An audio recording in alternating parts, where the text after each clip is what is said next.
আসসালামু আলাইকুম। গণিতের জনপ্রিয় 15টি শর্টকাট নিয়ম 15টি অঙ্ক সমাধানের মাধ্যমে আমরা জানব।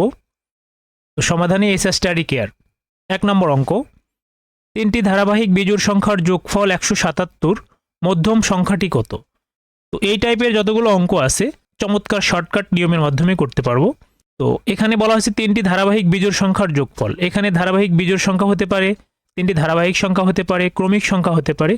এই অঙ্কগুলোর মধ্যম সংখ্যাটি হবে হচ্ছে যোগফল ভাগ ওই সংখ্যাটি। মধ্যম সংখ্যাটি হবে হলো 177 ভাগ, এখানে সংখ্যা আছে 3টি, 3 দিয়ে ভাগ করে দেব। এটা কাটাকাটি করলে আমরা মধ্যম সংখ্যাটি পেয়ে যাব। তাহলে এখানে 3 দিয়ে আমরা যদি 17কে ভাগ করি তাহলে 3 পাশে 15 হয়, থাকবে 2, 2 সাথে 27, 3 9 27। তাহলে মধ্যম সংখ্যাটি হবে 59, খ নম্বর 59। এই টাইপের অঙ্কগুলো আমরা দ্রুত এই শর্টকাট পদ্ধতি প্রয়োগ করে আমরা সমাধান করতে পারবো। 200 থেকে 500 এর মধ্যে 7 দ্বারা বিভাজ্য সংখ্যা কয়টি? এখানে 200 থেকে 500 এর মধ্যে 7 দ্বারা বিভাজ্য সংখ্যা কয়টি এটা বের করতে হবে।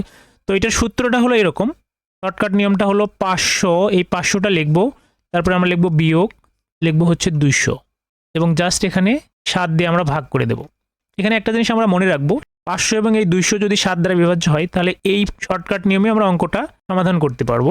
কিন্তু যদি এই 500 এবং 200 7 দ্বারা বিভাজ্য না হয় সেক্ষেত্রে আমরা যেটা করব, 500-র নিচে কোন সংখ্যাটি 7 দ্বারা বিভাজ্য এবং 200-র ইমিডিয়েট নিচে কোন সংখ্যাটি 7 দ্বারা বিভাজ্য সেটা আমরা বের করব। তাহলে আমরা দেখতে পাচ্ছি এখানে 500 7 দ্বারা বিভাজ্য নয়, তারপরে লিখবো হলো 499, 499 নয়, 498 এটাও 7 দ্বারা বিভাজ্য নয়, তারপরে লিখবো আমরা 497, এটা 4 দ্বারা বিভাজ্য, 7 7 49, 7 একে 7। তাহলে এখানে আমরা পাচ্ছি হলো 497 সংখ্যাটি 4 দ্বারা বিভাজ্য। তো অপরদিকে 200 থেকে 200-র উপরে আমরা চিন্তা করব। 200-র উপরে যেহেতু 200 7 দ্বারা বিভাজ্য নয়, 201 লিখবো, 201ও 7 দ্বারা বিভাজ্য নয়, তারপর 202, 202ও নয়, 203 7 দ্বারা বিভাজ্য। তাহলে 203 7 দ্বারা বিভাজ্য হলো, তাহলে এই যে 7 দ্বারা বিভাজ্য আমরা সংখ্যা পাইলাম হচ্ছে 497 থেকে 203। তাহলে আমরা এবার ফর্মুলা লিখবো হলো 497 বিয়োগ হচ্ছে 203 ডিভাইডেড হচ্ছে 7 যোগ হচ্ছে 1। 497 থেকে 203 যদি আমরা বিয়োগ করি, এখানে 7 থেকে 3 বাদ গেলে যাবে, থাকবে হলো 4, 9 থেকে 0 গেলে 9, এখানে 4 থেকে 2 গেলে 2, 294 ভাগ হচ্ছে 7 যোগ 1। এটা যদি আমরা কাটাকাটি করি, 4 7 হচ্ছে 28, 1 থাকবে 14, 7 দুগুণে 14, 42 এবং 43। তাহলে 7 দ্বারা বিভাজ্য মোট সংখ্যাটি হবে 43টি, গ নম্বর 43টি। একটি সংখ্যাকে 64 দ্বারা ভাগ করলে 63 অবশিষ্ট থাকে, কিন্তু ওই সংখ্যাকে 32 দ্বারা ভাগ করলে কত অবশিষ্ট থাকবে? তো এই টাইপের অঙ্কগুলো অনেক জটিল মনে হয় অনেকের কাছে, তো এটা আমরা খুব শর্টকাটে অঙ্ক করতে পারবো। এটা যেটা করব, এই 32 দিয়ে আমরা 63কে ভাগ করে দেব, যে ফলাফল থাকবে সেটাই অ্যান্সার। তাহলে আমরা লিখবো হলো 32 ভাগ হচ্ছে 63। তাহলে যাবে হচ্ছে একবার গেলে 32, এখানে থাকবে হচ্ছে 1, এখানে থাকবে 3, তাহলে অবশিষ্ট থাকবে হলো 31 এবং এটাই হলো অ্যান্সার। তাহলে ফলাফল হবে খ নম্বর 31। এই টাইপের অঙ্কগুলো আমরা এই শর্টকাট প্রয়োগ করে আমরা সমাধান করতে পারি। দুটি ক্রমিক সংখ্যার বর্গের অন্তর 199 হলে বড় সংখ্যাটি কত? তো এই টাইপের অঙ্কগুলো আমরা শর্টকাটে দ্রুত করতে পারবো।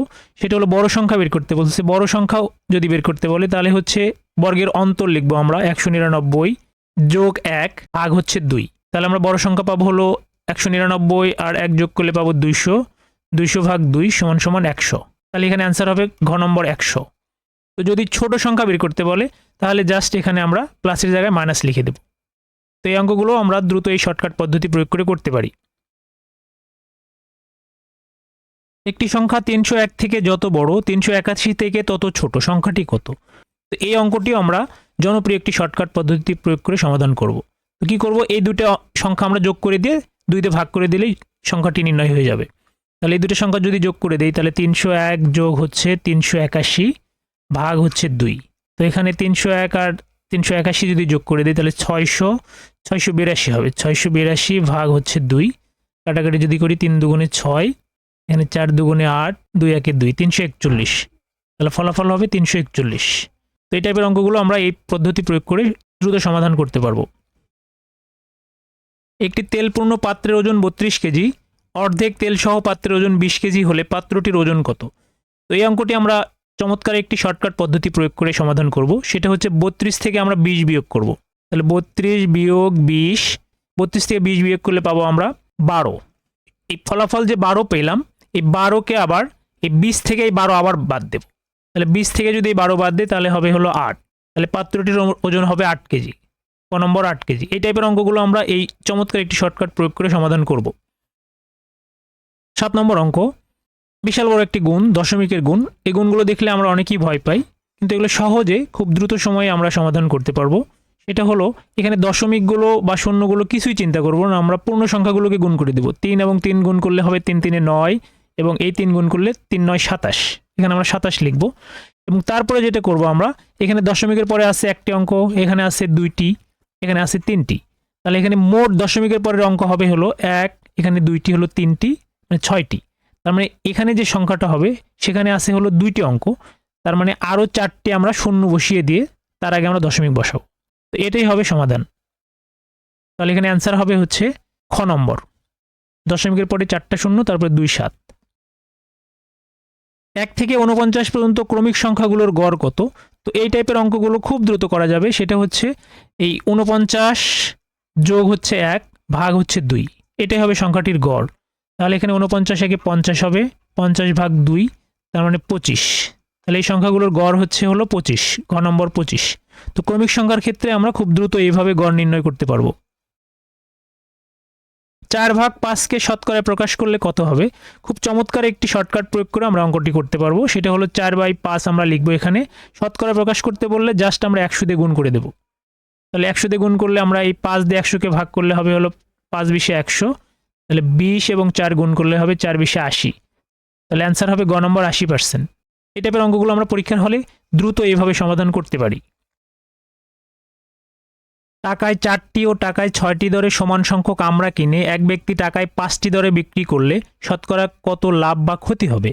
তো এখানে আমরা দেখতে পাচ্ছি টাকায় 4টি এবং টাকায় 6টি দরে কিনছে, এবং সবগুলো আবার টাকায় 5টি দরে বিক্রি করছে। এই টাইপের অঙ্কগুলো, অর্থাৎ টাকায় 4টি কিনছে, টাকায় 6টি কিনছে এবং বিক্রি করছে হলো, এবং 4 এবং এই 6 এর মাঝের সংখ্যাটি, অর্থাৎ 4 এবং 6 এর মাঝে হচ্ছে 5।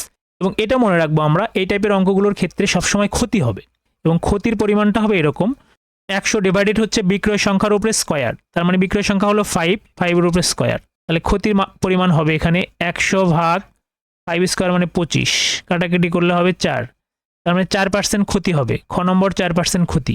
এই টাইপের অঙ্কগুলো এই চমৎকার শর্টকাট প্রয়োগ করে আমরা সমাধান করব। সরল সুদের হার শতকরা কত টাকা হলে যে কোনো মূলধন 8 বছরে সুদে আসলে 3 গুণ হবে? এই অঙ্কগুলো আমরা চমৎকার একটি শর্টকাট প্রয়োগ করে করব। সেটা হচ্ছে, শর্টকাটটা হলো এরকম: যত গুণ মাইনাস হচ্ছে 1, নিচে হলো বছর, গুণন 100। তাহলে যত গুণ হচ্ছে হলো এখানে 3 গুণ, তাহলে আমরা এখানে লিখব 3 মাইনাস এখানে 1, বছর এখানে আছে 8 বছর, তাহলে এখানে লিখব 8 গুণন 100। তো এটা যদি আমরা ক্যালকুলেশন করি, উপরে হবে হচ্ছে হলো 2 ভাগ 8 গুণন হচ্ছে 100। 2 দিয়ে 8কে ভাগ করলে 4 হবে, 4 দিয়ে 100কে ভাগ করলে 25, তার মানে 25% হবে অ্যান্সার। তাহলে শতকরা গ নম্বর 25% হবে।